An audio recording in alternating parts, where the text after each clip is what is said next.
আসসালামু আলাইকুম। সবাইকে স্বাগত জানাচ্ছি আমি নাইম ফাথম মুবিন। শুরুতে সংবাদ শিরোনাম। বাংলাদেশের সর্বশেষ গুরুত্বপূর্ণ আপডেট সংবাদে আপনাকে স্বাগত। শুরুতেই সংবাদ শিরোনাম, পরে বিস্তারিত। প্রথমেই জানাবো, পরীক্ষা শুরু 4 ঘন্টা আগে ছাদ থেকে পড়ে এইচএসসি পরীক্ষার্থীর মৃত্যু।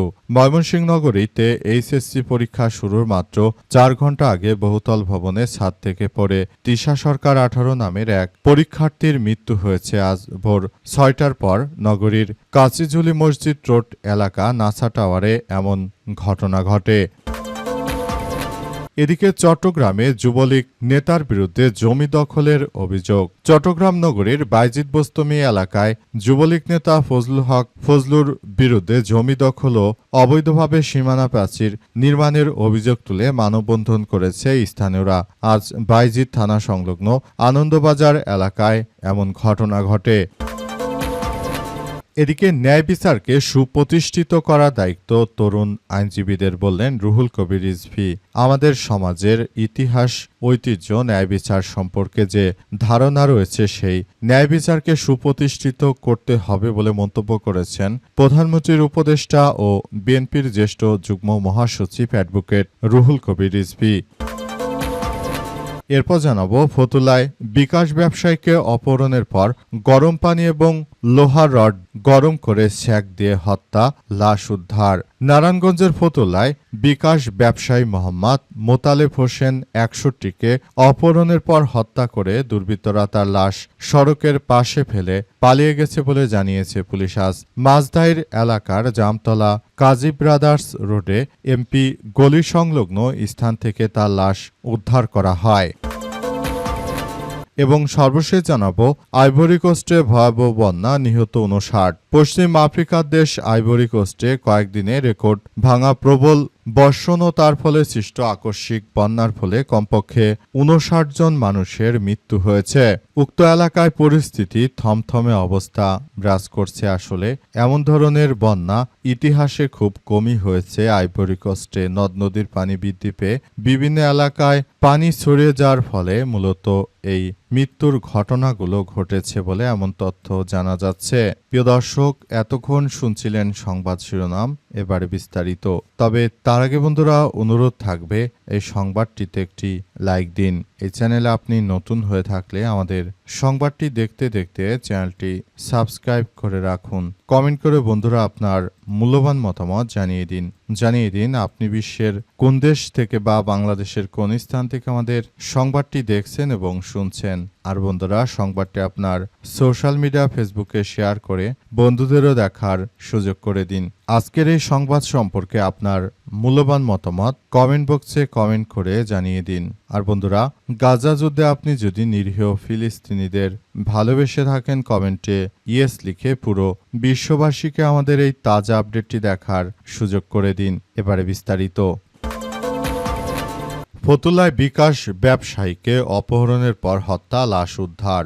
নারায়ণগঞ্জের ফতুল্লায় বিকাশ ব্যবসায়ী মোহাম্মদ মোতালেব হোসেন 61কে অপহরণের পর হত্যা করেছে দুর্বৃত্তরা। তার লাশ সড়কের পাশে ফেলে গেছে বলে জানিয়েছে পুলিশ। আজ মাঝদাইর এলাকার জামতলা হাজি ব্রাদার্স রোডে এমপি গলি সংলগ্ন স্থান থেকে তার লাশ উদ্ধার করা হয়। নিহত মোতালেব হোসেন লক্ষ্মীপুর জেলার রামগঞ্জ উপজেলার শিবপুর এলাকার বাসিন্দা। দীর্ঘদিন ধরে তিনি ফতুল্লার মাসদাইর গরিস্তান এলাকায় ফারুক মিয়ার হাজিরা টাওয়ারে 6ষ্ঠ তলায় বসবাস করছিলেন। তিনি মাঝদাইর বাজারে একটি লাইব্রেরি এবং একটি বিকাশ এজেন্টের ব্যবসা পরিচালনা করতেন। পুলিশ জানায়, অজ্ঞাত স্থানে হত্যার পর মোতালেব হোসেনের লাশ ল্যাপ্তশোক মরিয়ে সড়কের পাশে ফেলে দেওয়া হয়।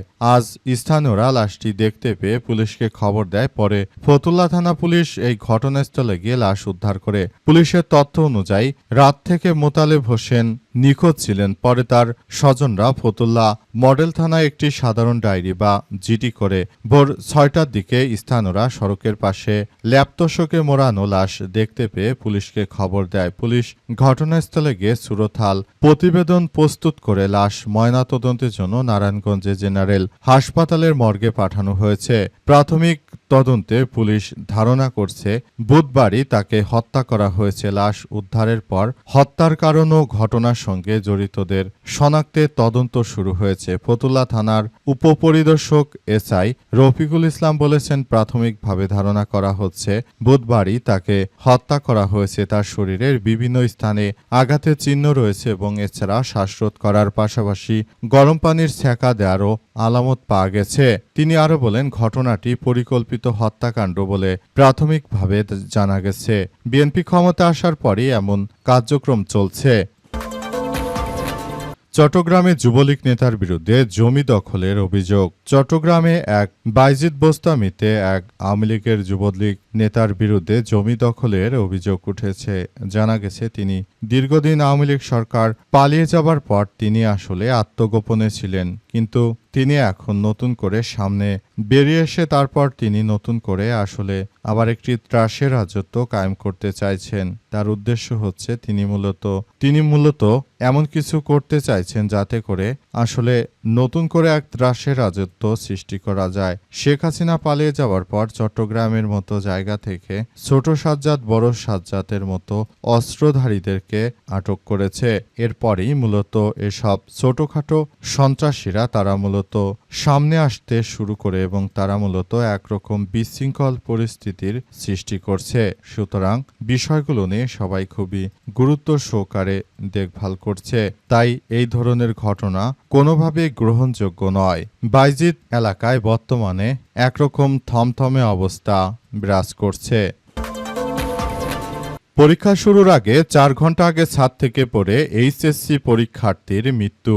ময়মনসিংহে এইচএসসি পরীক্ষা শুরুর মাত্র 4 ঘন্টা আগে বহুতল ভবনের ছাদ থেকে পড়ে তৃষা সরকার 18 নামের এক পরীক্ষার্থীর মৃত্যু হয়েছে। এই ঘটনার প্রকৃত কারণ জানতে পুলিশ তদন্ত করছে বলে এবং ময়নাতদন্তের প্রতিবেদন পাওয়ার পর বিস্তারিত জানা যাবে। ময়মনসিংহ নগরীর এইচএসসি পরীক্ষা শুরুর মাত্র 4 ঘন্টা আগে বহুতল ভবনের ছাদ থেকে পড়ে তৃষা সরকার 18 নামের ওই শিক্ষার্থীর মৃত্যু হয়। আজ 6টার পর নগরীর কাচিঝুলি মসজিদ রোড এলাকার নাসা টাওয়ারে এই ঘটনা ঘটে। তৃষা সরকার ময়মনসিংহ নগরী মিন্টু কলেজের এইচএসসি পরীক্ষার্থী ছিলেন। তিনি জেলার তারাকান্দা উপজেলার মধ্যবাজার এলাকার উত্তম সরকার ও মনীষ সরকারের মেয়ে। পড়াশোনার সুবিধার্থে গত 2 বছর ধরে তিনি কাচিঝুলি এলাকার একটি ছাত্রী মেসে বসবাস করছিলেন। পুলিশ ও স্থানীয় সূত্র থেকে জানা গেছে যে আজ 10টায় এইচএসসি পরীক্ষা শুরু হওয়ার কথা। এর প্রায় কয়েক ঘন্টা আগে ভবনটির ছাদ থেকে নিচে পড়ে গুরুতর আহত হন তৃষা সরকার। স্থানীয়রা তাকে উদ্ধার করে ময়মনসিংহ মেডিকেল কলেজ হাসপাতালে নিয়ে গেলে কর্তব্যরত চিকিৎসক তাকে মৃত ঘোষণা করেছে। এই ঘটনা ঘটার পর আসলে সবাই খুবই আতঙ্কের মধ্যে রয়েছে। সবাই আসলে বলাবলি করতে শুরু করেছে যে এই ধরনের ঘটনাগুলো সত্যি অনাকাঙ্ক্ষিত। এই ধরনের ঘটনাগুলো আসলে কারো জন্যই ভালো কিছু বয়ে আনবে না।